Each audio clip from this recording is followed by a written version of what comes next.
Voilà la volière des Africains. Ici, il y a un couple de cap bleus qui ont leur nid là-bas. Bon, je pense qu'ils se préparent pour une deuxième tournée. La première, ils ont un jeune qui sont en train de sevrer actuellement. Il est caché dans les brousses là. Mais il y avait 3 œufs qui étaient fécondés. Il y en a 2 qui sont pas éclos. Bon, le petit qu'ils avaient, ils l'ont bien fait grandir. Il est sorti il y a le 3e jour là. J'en ai profité pour le baguer à la sortie du nid. Je l'ai bagué en 3 mm. Parce que j'évite de toucher quand ils sont dans le nid. Ils sont très spéciaux. Ils abandonnent vite le nid quand on touche. Ils rejettent les petits et tout ça. C'est pareil pour les Sainte-Hélène là. Faut mieux pas toucher. Rentrer à l'intérieur, changer l'eau, mettre les verres de farine, les graines. C'est tout. On accroche quelques bouquets de haute herbe. D'herbe quoi. Ils aiment bien les graines qu'il y a au-dessus. Ça, on le met une demi-heure après, c'est nettoyé. De temps en temps, je rajoute des branches fraîches. Là, je vais les renouveler déjà. Donc voilà. Et Sainte-Hélène, un oiseau assez compliqué, je trouve. J'avais mis un couple au début. La femelle m'a fait 3 œufs. Elle a fait un mâle de ponte, elle est morte au 4e œuf.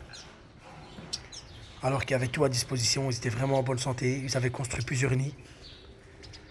Et du coup, en recherchant une femelle pour mon mâle qui faisait que de chanter, j'ai trouvé une personne qui vendait 3 couples non séparés.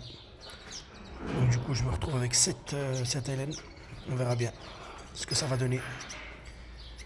Pour l'instant, ça chante, ça se bécote, ça se fait les toilettes, ça fait des nids. On verra. Faut pas être pressé avec les exotiques comme ça là. Ils ont tout à disposition, un verre de farine, pâté, les baignoires. Là, j'attends encore une bonne semaine et puis je fais un grand nettoyage dedans. Je voulais pas faire trop de nettoyage quand il y a des petits au nid. Parce que voilà, je voulais pas les perturber. Puis si d'ici une semaine, je m'aperçois qu'il y a des œufs dans les nids des Sainte-Hélène, ça va, le nettoyage va être repoussé aussi. Parce que c'est des oiseaux assez spéciaux. Quand on rentre dedans, limite si on voit un nid, faut détourner le regard. Faut pas trop s'en occuper parce que ils surveillent tout et puis dès qu'ils voient qu'on a repéré leur nid, ils changent de nid, ils abandonnent vite fait quoi. Donc j'en ai mis plusieurs, je me suis dit peut-être qu'ils auront plus de confiance. Et puis voilà, si j'ai regardé un peu ces oiseaux qui vivent en groupe. Voilà, on verra bien. Ça va être la première année pour les Sainte-Hélène là. On va voir ce que ça donne. Si ça marche, ça marche. On passe sur une autre espèce. Si ça marche pas, on verra l'année prochaine. C'est ça, la passion. C'est d'essayer les oiseaux. La difficulté.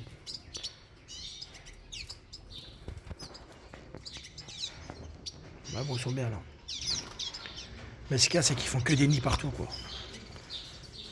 C'est incroyable, ça. Ils en font partout. Il y a des nids dans tous les endroits. Tout là, tous les nids sont pleins. Puis il y en a dans les buissons aussi sur la gauche, ici, là. On en voit un là, ici, là.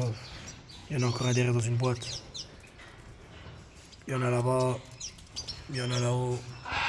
Ça construit partout. Puis il y a des nids là-dedans, je ne regarde pas parce que j'ai pas envie de leur faire peur. Voilà. Bon voilà. Ça c'est la petite volière d'Africains.